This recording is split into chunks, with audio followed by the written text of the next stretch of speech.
Dans ma localité, tout le monde pratique l'excision. Je ne peux pas dire mon nom parce que j'ai peur. Peur que l'histoire que je vais vous raconter pose de problèmes à ma fille et à moi.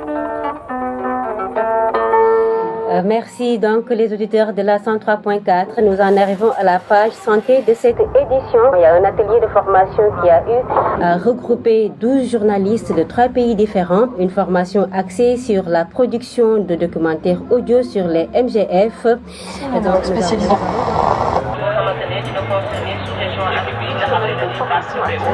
Dans le cadre du documentaire radio. Est-ce que vous pouvez nous raconter sur quoi portait justement la formation? Nous avons reçu une formation sur comment interviewer des gens, comment amener quelqu'un à s'ouvrir. Et ensuite, nous sommes allés sur le terrain, nous avons recueilli des informations. Dans un troisième temps, nous sommes revenus et nous avons essayé de monter ce que nous avons pu recueillir comme information. On nous a subdivisé en 3 groupes. Dans chaque groupe, il y avait un mélange malien, sénégalais et burkinabé. Notre groupe devait travailler sur la clandestinité dans le sujet de l'excision.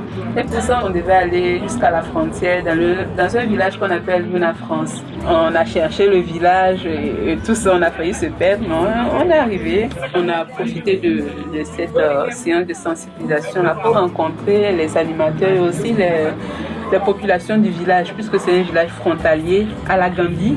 Et on devait leur demander, ou bien on devait vérifier si effectivement les populations quittaient l'un l'autre pour faire exciser les filles. Là, c'était des témoignages oraux. Voilà, c'était des témoignages oraux. On a pris assez de témoignages intéressants. Je suis entré dans ma case, j'ai sorti ma lampe. Quand j'ai allumé la lampe, j'ai vu qu'elle était couverte de sang. Alors j'ai crié. J'ai dit, quelqu'un a tué ma fille, ma soeur. Quelqu'un a tué ma soeur, quelqu'un a tué ma soeur. J'étais hors de moi. C'est en ce temps-là que le frère de mon père est venu me saisir, m'a emmené dans la chambre et m'a dit que non, elle a été excisée, elle a coulé beaucoup de sang.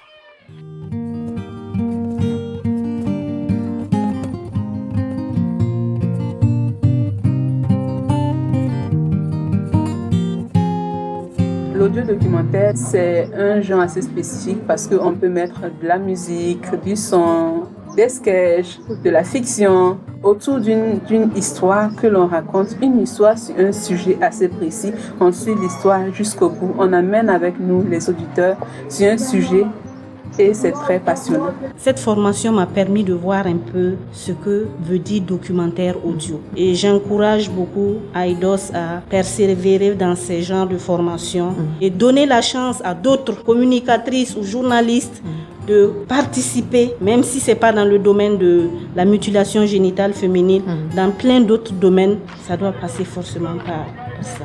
Cette formation a été à l'attention des radios communautaires. Mais est-ce que vous pensez donc élargir ces mêmes productions aux radios régionales? Oui, c'est l'objectif même de la production audio.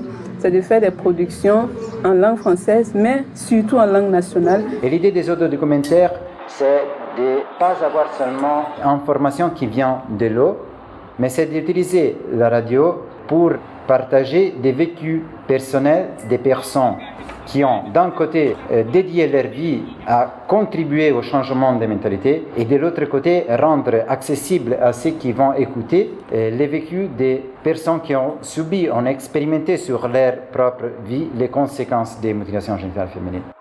Chez nous, quand on mange, on ne parle pas. C'est pendant le week-end qu'on a plus de temps libre. C'est à ce moment que j'ai commencé à travailler pour convaincre mon mari à propos de notre dernière fille. Petit à petit, on a commencé à parler. Et puis, je lui ai montré des images des femmes qui ont eu des problèmes. Fistules, déchirures, hémorragie, des photos du sang qui coule. C'est comme ça que j'ai parvenu à convaincre mon mari sur les conséquences liées à l'excision. Et finalement, j'ai réussi à convaincre mon mari. C'est une grande chose pour moi. Ma 3e fille est sauvée. À bientôt. Merci également à tous les auditeurs de la 103.4. Abandonner les mutilations génitales féminines à travers la bande FM.